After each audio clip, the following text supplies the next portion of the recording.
I'm Max Melton, and this is Cardinals Corner on Arizona Sports. Cardinals Corner from Arizona Sports. Cardinals Corner from Arizona Sports with Tyler Drake and Lauren Koval. What's going on, Bird Gang? We are back. That's right. Cardinals Corner back in studio. That's Lauren Koval. I'm Tyler Drake. Welcome back in. And yes, it's Valentine's Day. It's also Arizona's birthday. So shout out to Arizona. Shout out to all you lovers out there. And Lauren, how we doing today? We're doing well, Tyler. Like, we're a little themed here for the Valentine's Day. So I got it all covered. I got Valentine's Day. I've got Arizona's birthday all in one. So shout out to State 48. I know that you didn't grow up here, but do you know the Arizona birthday song? No. Okay. I'll have to teach you off camera. You're not going to do it for everybody? No. Oh, man. No. You can't just say I will not be singing on the podcast. Oh. No. Sorry. What if we get like a certain amount of likes? Would you do it? I'd consider it. Ooh. I'd consider it. Okay. We'll keep that in mind for next one. Mm-hmm. It is a very busy day. It's the off season. So I guess not for the football side of things, but a busy day for the state, busy day for people enjoying the holiday. Any plans for today? A busy day for us here at the station. Mm-hmm. I mean, after this, I've got a show to go and produce. And I'm getting some drinks with some girlfriends for a little Galentine's Day. You know what? Okay, everybody talks about Galentine's Day. What about Palentine's Day? No. Where everybody, maybe all the guys go play some golf or something, you know. It sounds like a great idea in my eyes. That just sounds like a typical weekend. That doesn't sound like anything special to me. Okay, I guess that's true. All right, okay, one more thing before we move on. Birthday. What's the best birthday present you've ever gotten since it's Arizona's birthday? Best birthday present I ever got was my 21st birthday. My parents surprised me with tickets to a Cubs night game at Wrigley Field. They played against the Mets on my 21st birthday at night, and the Cubs come and like deliver a little gift bag to you and dropped it off for me. So that by far is the best gift I've ever received. That's awesome. What about you? I'd have to say my truck that I got on my 16th birthday. Oh. That would definitely be it for me. Had that thing forever. Recently got rid of it, so... Still a little sad every once in a while when I see a Colorado drive by, but yeah, definitely that one. But another one would be I actually got Mackenzie, my wife, got us tickets for Calvin Harris when not this last Super Bowl, but the one before was here. And that was one of the coolest experiences ever. So just that always is going to be a top one for me. A little early birthday present. It's just very cool. March 7th. Great day, by the way. Oh, great. Let's get that noted. Great day to celebrate.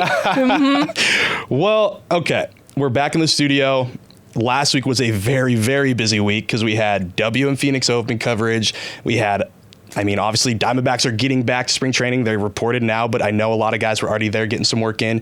But Waste Management, WM, went there for the Pro-Am, got to talk with JG a little bit, talked about the coaching staff changes, and he really came down to it and said, hey, it's part of the business. It's what it is. I'm happy for the guys. He didn't really get into the new hires, which there have been a lot that have been made official, and actually a couple of new ones that we've got to get into, but talk to him about that and just kind of where his brain is at going into this offseason. And just sounds like it's another offseason for the head coach, and obviously, yeah, quite a bit of turnover and hirings and departures, but he seems like he's in the same spot he was. And we also got to talk with Larry Fitzgerald, who spoke on Cardinals trajectory and Marvin Harrison Jr. You can see that stuff at arizonasports.com and on YouTube. He dove into, and this is one thing that really stuck out to me, is just him talking about Monty Ossenfort and just how he really thinks he's a great talent evaluator. And I think that goes a long way, especially in this year 3 of, hey, they've got to hit on some pieces. They've definitely got to hit on some pieces. And especially to the talent evaluator point is this Cardinals team has played rookies confidently for the past few years while Monty Ossenfort's been here. And that's something that they pride themselves on. Everybody was waiting this season for the highly anticipated debut of Darius Robinson to see what he could do there. That took a while. So being a good talent evaluator, very important, especially with this upcoming NFL draft. Yep. And they've got some new talent evaluators like we just talked about. Mm-hmm. So Justin Fry, made official offensive line coach. I'm going to butcher the name. So the defensive line coach, Winston De La Thibaudière III. That was pretty close, I think. Mm-hmm. He's defensive line. Christian Garcia, linebackers, inside linebackers. Here's an interesting one that wasn't reported, just came out through the official hirings. Matt Feeney's taking over outside linebackers for Robert Rodriguez. That one was a pretty big shock to me just because of Robert Rodriguez's history with Gannon and others on the team, and just seemed like they were more than happy with rolling with who they had. So very, very interested to see kind of the ins and outs that went behind that. And also we've got Alec Osborne coming in as a defensive quality control, and Connor Sanger is up to pass game specialist. He takes over for Spencer Whipple. And then Blaine Gautier is offensive quality control. So a ton of moves. Like I had to go down the list because I knew I was going to forget one. So a lot of changes, and Gannon has been so big on talking about continuity and loving it and priding himself on it like that. I remember the first offseason when we're coming back and he's like, yeah, I'm just so happy that we can retain all the guys, because that's the big thing. Now it's just another challenge he's got to go through. And it's the NFL. You're going to lose people. That's expected. Especially if they're good people and good guys, which that's what Gannon continued to say throughout talking with him on the driving range at WM. Just, they're good people. That's what happens with good people. They just continue to move up. You expect that maybe you're going to lose somebody more along the lines of a Petzing or a Rallis. The fact that you didn't lose any of them is a huge shout out to your continuity, but also they're a team that underwhelmed at the end of the season, dramatically so. So you need to see some changes. You need to see some growth. You need to see some movement in some of these rooms. The ones where they let coaches go and brought somebody new in are positions where you go, okay, we need a little bit of a change there for the Cardinals to be successful. Yep, and I'm really interested to see what Justin Fry can maybe get out of Paris, and maybe a potentially new offensive tackle if they go out and get an Ohio State guy in the draft. It's just going to be really interesting to see how that relationship kind of not builds, but just expands more, knowing that he's at the NFL level with a dude that he already has a really good relationship with. So very interested to see how he can take that offensive line to the next level, because Clayton Adams was doing it for sure. So got to look at that. But then we move over. Before we get into, I want to look at positions of need. Before that, I want to give a shout out to our guy, Chris. Thanks, buddy. Thanks for catching up with me at WM. Appreciate it. Thanks for listening. And also got to give a shout out to our lead editor, Kevin Zimmerman. He had his baby boy, number 2. So congrats, KZ. We'll see you when we see you. Hope you're getting that bonding in and getting some sleep. I know it's rough, but we'll see you soon. But okay, let's turn the page. We're going into, I just want to get your ranking. I want your opinion on it. 5-1. What are the positions of need for this Cardinals team this offseason? 1 is edge.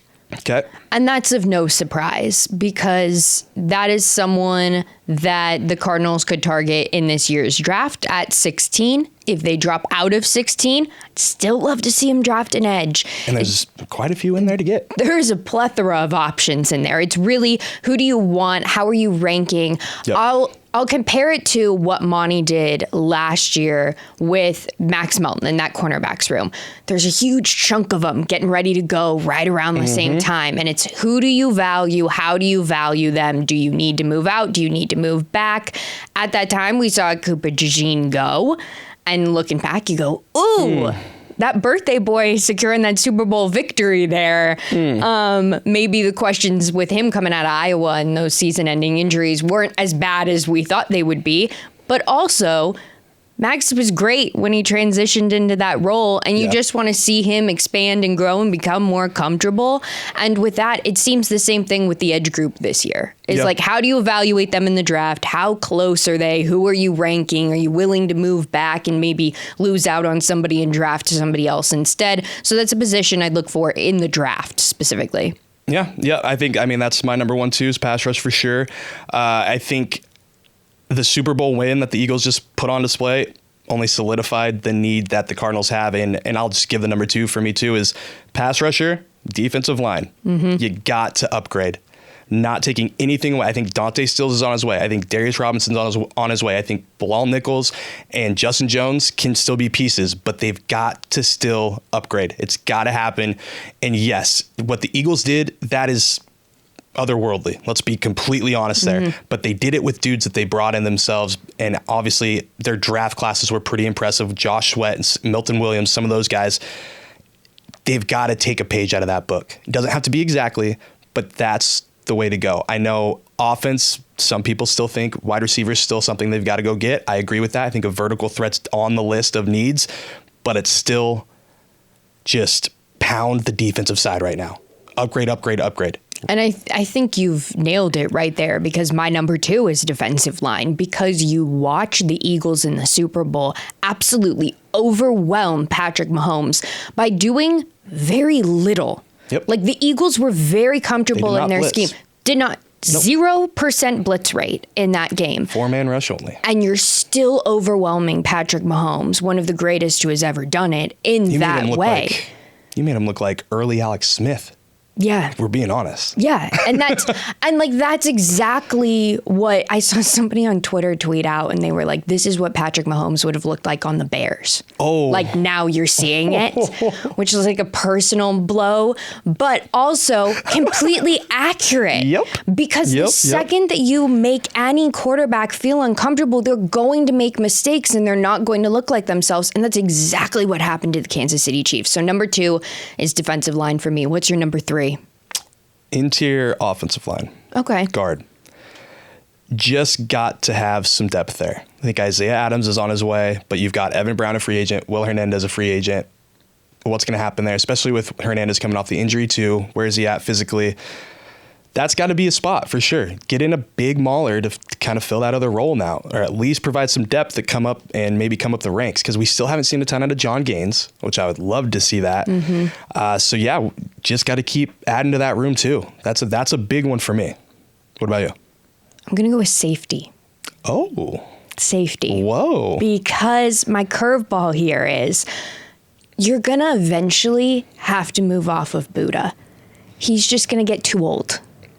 And that's a point of concern for this team, because safety is something we never talk about.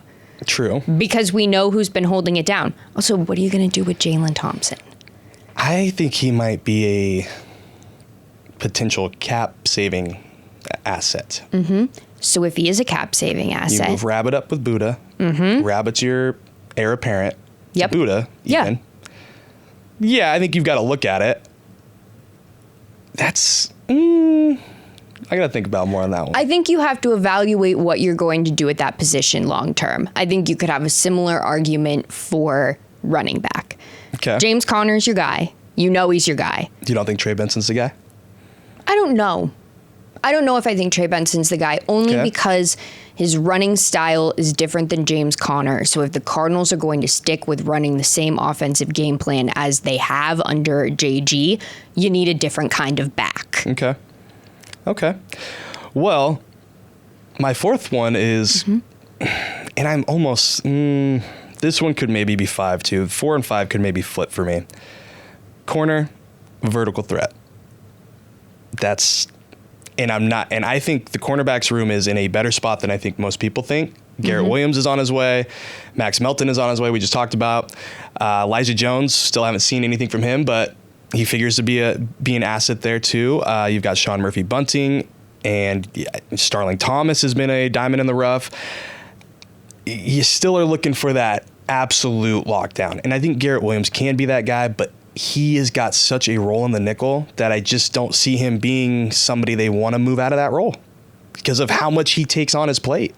So they've got to find, I think, another, almost like we just talked about safety, somebody that's going to take over for Sean Murphy Bunting. Because let's say Starling, Max Melton, they pan out. Get one more guy in there. I think they're pretty good with Garrett at the nickel. So that would be for me. And then vertical threat, speedster.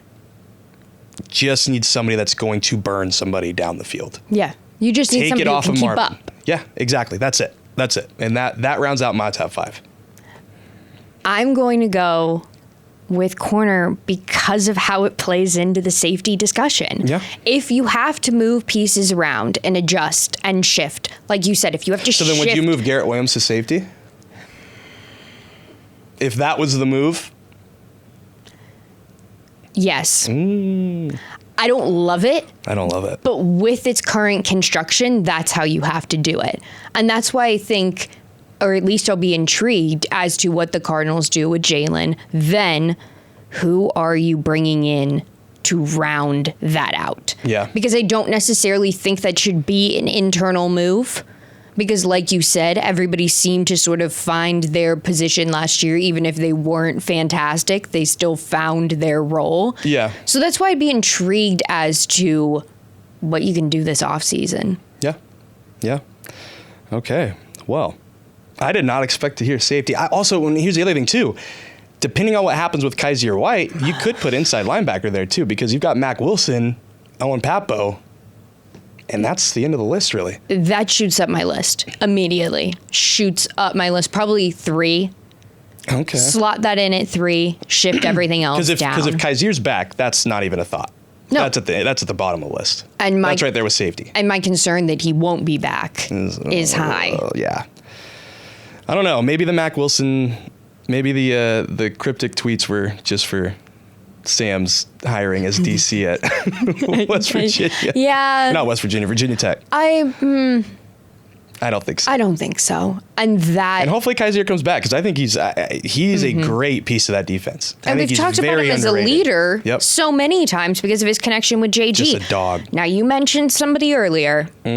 When you brought him up, somebody with a connection to JG, somebody we like. Sweat, come on. Yep. Leave your Super Bowl winning team and come over to a team with a lot of cap space. And hey, Sweat, you don't want to come over? How about Milton Williams? Come on. Yeah. Come on over. There's options on this Super Bowl winning team that I'll take. Come on. They have a lot of free agents. They have a lot of money to spend. The Eagles have a lot of money they got to spend on that roster now. Well, the Eagles are constructed. It's like they've got a lot of back-end salary cap issues they've got to worry about now moving forward. That does make me want to go to one last thing. What would you rather have happen? Josh Sweat coming over or Cardinals making a trade for Miles? I think Sweat coming over, because what you will have to give up to get Garrett is too rich. You have to not only extend him, you got to ship out. I saw the comps today. Yes, ESPN, Bill Barnwell did a great job giving out some of the teams that he thinks could maybe be plausible or maybes or sweet spots to land Myles Garrett. Yeah, it's just, there's so much. And I don't think it's going to be like he had a comp with DeAndre Hopkins for David Johnson as like he made the All-Pro 3 times before 30. I just don't see that being even close to what Myles is going to command. It's going to be at least 2 firsts. Yeah, and he's top 3 in the league at that position at snaps taken. He's already young. You know you have to extend him. You know he's got a long, life left in the NFL, if you will. He's played a lot, but he's still got years to him. Yeah, but you've got to extend him when he comes over. So the Cardinals have the cap space, but do you leverage maybe hitting on one of those lottery tickets down the line? Sweat would make a lot of sense, but he's gonna cost extra. And I know that the Cardinals' reported cap space is higher than the actual cap space that they have. Lower. Thank you. Lower. That's what I meant. Thank you. Well, lower. I think effective cap space are like $67 million right now, and that's not counting what we already potential re-signings that could come down the line too. Trey McBride. Yeah. Things like that. That you have to take into account that immediately go into that cap space. Yeah. All of that being said, I've basically just played devil's advocate. But all of that being said, I still want Sweat to come over because I think that move is more impactful for this team. And you don't have to give up the hefty price you do to get Garrett. Because we do know the Cardinals love to play young players. Yeah. So why would you take away 2 young players? Also, if this was last year's draft where you had like a ridiculous amount of capital to give up last offseason, and you were like, okay, here, let's sort of tier these picks around and switch, and maybe we'll do a little swap, and here you go. Then okay. But this year, you don't have as much to play with. Yeah, you have 6 picks because they do have a pick in the 7th round that I don't know why this isn't more knowledgeable, but like it just doesn't show up. But they have a 7th round pick from the Cam Thomas trade with the Chiefs, which the Chiefs got it from the Jets. Yeah, I still don't know exactly what number it is. No. It's one of those that like has touched so many hands that you're like, okay, wait, it's ours, but you own it, but you also own it. I just need a number. I just need to know like what. Yeah, it's like the NBA trade deadline last week for me. I was just like, oh my God, how does everybody own everybody else's picks? That's what it feels like. Yep. All right. Well, I think that about does it for today. Thanks everybody for stopping by. As always, you can follow the show at AZ Cards Corner. You can follow Lauren at Colville_Lauren and follow me at TDrake for Sports. We also got something fun for you today. today we opened up some football packs, some football cards to see what we could potentially get on the Cardinals side of things. Go check it out. See what we got. If you guys like it, let us know. If you don't, let us know too. But good little fun thing to do on a fun Friday. On a little off-season Friday where, let's bring something new. Let's add a new element here. Happy birthday, Arizona. There you go. Happy birthday. All right. But with that, we'll talk to you guys next time. Have a good one.